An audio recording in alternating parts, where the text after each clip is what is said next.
Alright guys, welcome back to the channel. For today's video, we're going to be once again analyzing quite possibly the most stupid police civilian review board in the country. That is the Columbus Police Civilian Review Board.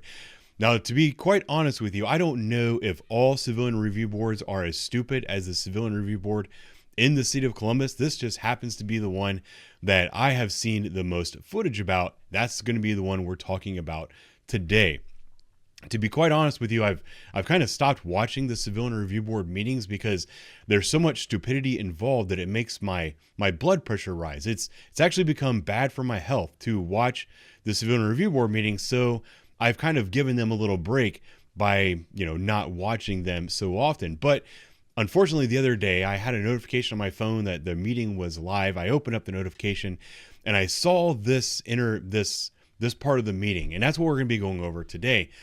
This is an instance where the Civilian Review Board members demonstrate, at least a couple of the members demonstrate, and specifically this guy, Pastor Rich Nathan, is going to demonstrate that he does not understand some of the most basic concepts of police work and policing. And this is the reason that people like him should not be allowed on civilian police review boards. I mean, if you're going to be the guy that tells police how to do their job and makes recommendations for policy changes and stuff, you have to at least understand the policies that are currently in place. And you also have to understand the legal guidelines that police officers are under when they're out there doing their job.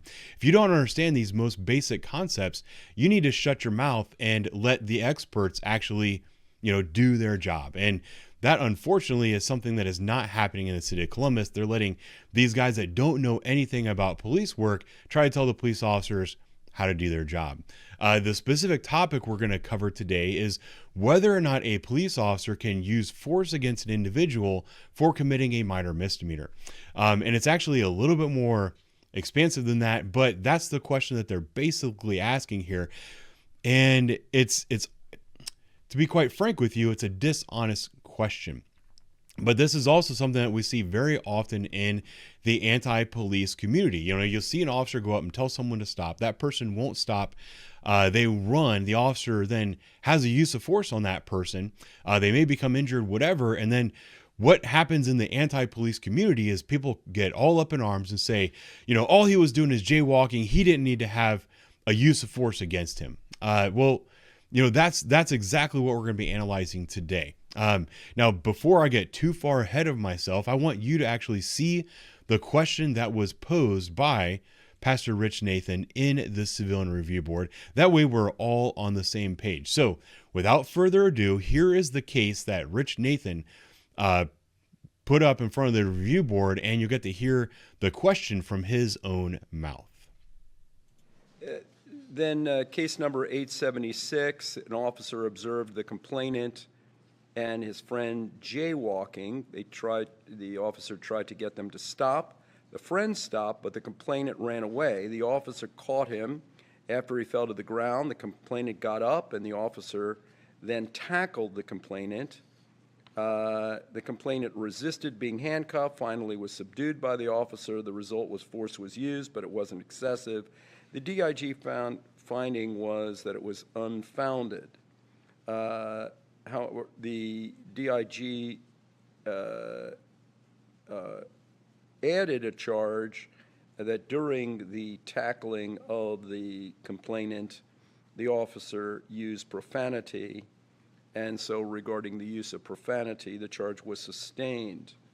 We had asked the DIG a question about whether the use of force is acceptable concerning a minor misdemeanor. And what we were wondering is, in the case of a jaywalking charge, can you pursue a complainant, and then if the complainant is non-compliant, it runs away, can we tackle them?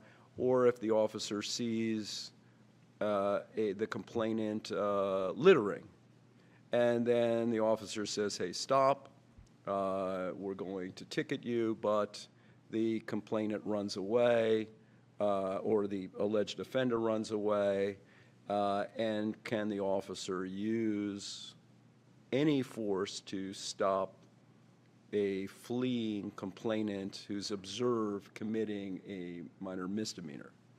And Alrighty, so the question was a little bit long and drawn out, but I'm going to try to get it dialed in for you. The accusation that he's making is, because he's asking a question, but he's actually making an accusation.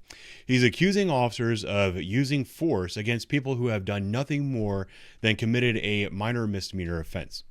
Now, when it comes down to it, and we're talking about policy, we're talking about the law here, basically officers are not allowed to use force during minor misdemeanor incidents. So if I watch somebody commit jaywalking, because this is the jaywalking is what we're talking about in this particular case. If I see somebody committing a jaywalking offense, am I allowed to use force against that person? Basically, no. There's absolutely no reason I need to run up and tackle somebody that is committing the offense of jaywalking. I'm not going to run up to somebody and punch them in the face because they're jaywalking. It's a minor misdemeanor. You don't tackle people and use force against people that are committing minor misdemeanors. The most force that you use against someone that's committing a minor misdemeanor is officer presence and your commands. You give that person a command, hey, stop. I just observed you commit a crime, the crime of jaywalking. I need to stop and talk to you because I'm thinking about issuing you a citation for jaywalking. If I observe somebody jaywalking, I actually have probable cause that a crime has been committed. It's higher than reasonable suspicion. I can actually stop and detain somebody based upon reasonable suspicion. But if I see you jaywalking, I actually have probable cause. If I have probable cause to stop somebody and I say, hey, you need to stop, and then that person takes off, am I allowed to chase them? Am I allowed to chase someone simply for, and then use force against that person for committing a minor misdemeanor? Well, the problem is that's not actually an honest representation of the facts.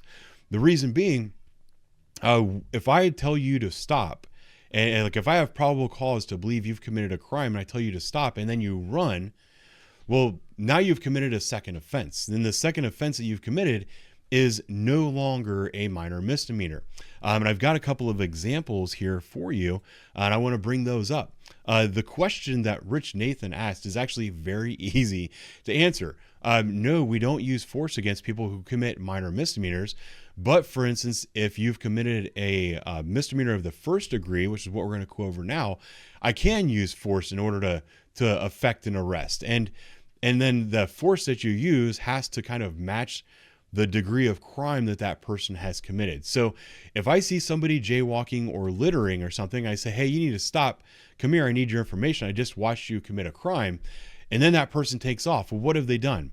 They've just committed the misdemeanor of the first degree offense of failure to comply. Failure to comply with a order or signal of a police officer. This is in the ORC, the Ohio Revised Code. This is the law of the land in the state of Ohio. No person shall fail to comply with any lawful order or direction of a police officer invested with the authority to direct, control, or regulate traffic. So if I witness somebody commit a traffic offense, which jaywalking is a traffic offense, and I tell them to stop and they refuse to stop, they're now failing to comply.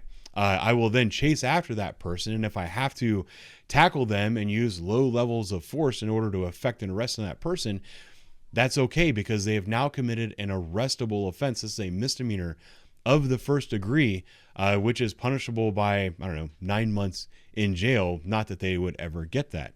There is also the offense of obstructing official business. This is a misdemeanor of the second degree.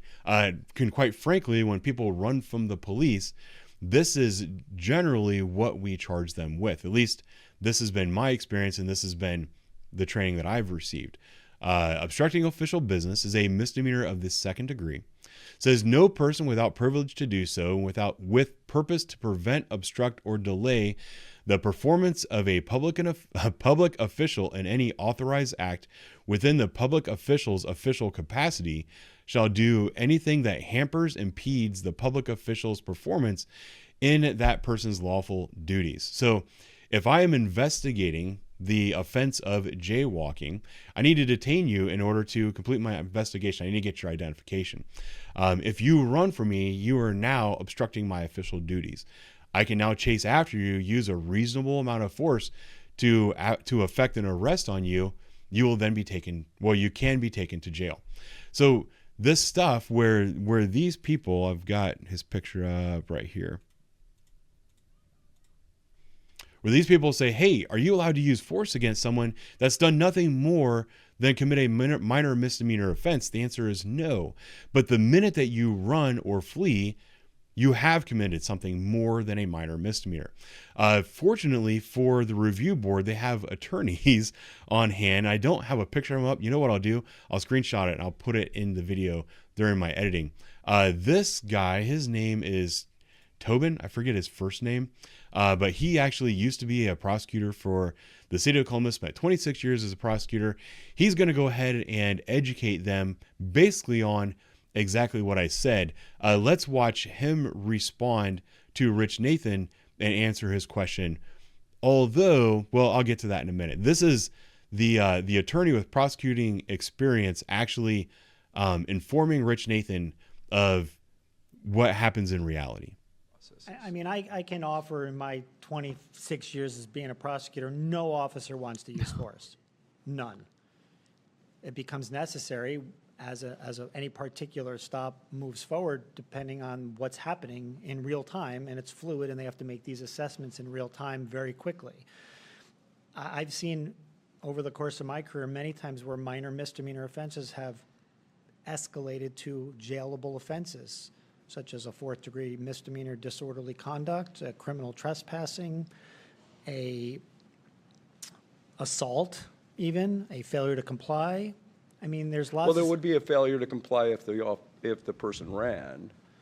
Well, and not even a failure to comply for running, a failure to comply like produce some identification, or I need you to, if they have reasonable suspicion to make the stop and they are investigating and they say, I need you to stand over here for a minute so that I can talk to this other person, and they're not standing where the officers asked them to stand for officer safety reasons, that could become a failure to comply. That could be an obstructing official business charge. So it's just, again, it's fluid. It depends on the totality of the facts and the circumstances, but you could stop somebody, reasonable suspicion, minor misdemeanor, and within a matter of 30 seconds, it could escalate to a situation where you've now given them a command and asked them to do something, they're not complying, and then they've now committed that offense, which is jailable. I completely understand, the additional facts and totality of the circumstances in the way that you're describing it. I'm trying to present a clean case and ask. No such thing. Yeah. Well, somebody runs away from, hey, stop. I saw you littering. The analysis is usually reasonable suspicion. If they have reasonable suspicion to stop and investigate and somebody runs, they could chase them. So that was about as clear-cut and precise of an explanation as you could possibly get. The problem, and the reason that I scratch my head around this or over this, and I say that, this is still the dumbest civilian and police review board in the country, is because that's not where the discussion ended. It actually went on for another 17 minutes. This attorney explained to them about how, they didn't just use force for a minor misdemeanor. They used force because the minute that you flee, you've committed an arrestable offense. It's very clear-cut, very easy to understand, but these people still argued about it for 17 more minutes. What they're doing is they're doing this while live streaming their meetings. They're demonstrating to the public and to the police department that they have actually absolutely no idea what they are doing. They are demonstrating the fact that they are not qualified for the job that they have. This is the precise reason that they have absolutely no binding authority over the police department. So you get all these citizens that get mad at a police officer and they think, oh, I'm going to get him. I'm going to go to the inspector general's office. I'm going to file a complaint against them. I'm going to say yada, yada, yada, yada. The Office of Inspector General does their report, goes to the Civilian Review Board, and they say, yeah, you know what? That officer was bad. We're going to hammer that officer. It goes to the chain of command. The chain of command's like, no, the officer didn't do anything wrong. This is completely within policy, completely within the law. We're going to exonerate or unfound this complaint against the officer. What the chain of command does, they completely override and throw out the analysis by the Civilian Review Board. The reason being, Civilian Review Board doesn't know what they're doing until the Civilian Review Board can put some people on their board that actually have a clue about what it is that police officers are supposed to do, have the first clue about the laws of the land and the Constitution. Until they can demonstrate that they actually have a grasp on these things, they will never have binding authority on disciplinary decisions for police officers. People often say when I criticize civilian review boards, oh, you're just against civilian oversight. You don't want to be watched. You don't want to be held accountable.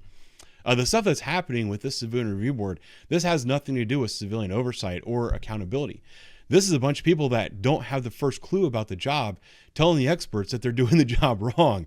This is very similar to during the COVID years when you would have uninformed citizens out there. I might have even been one of them, making statements about COVID. And then people that had a very strong feeling about COVID, they would say, what, are you a doctor? Are you whatever? Do you work with vaccines? Are you a scientist? And I'd say, well, no, I'm not a scientist. They'd say, then you need to shut your mouth.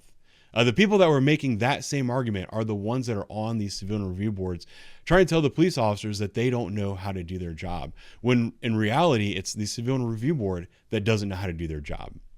I think that's it for me today, guys. Thank you for watching. I'll talk to you later.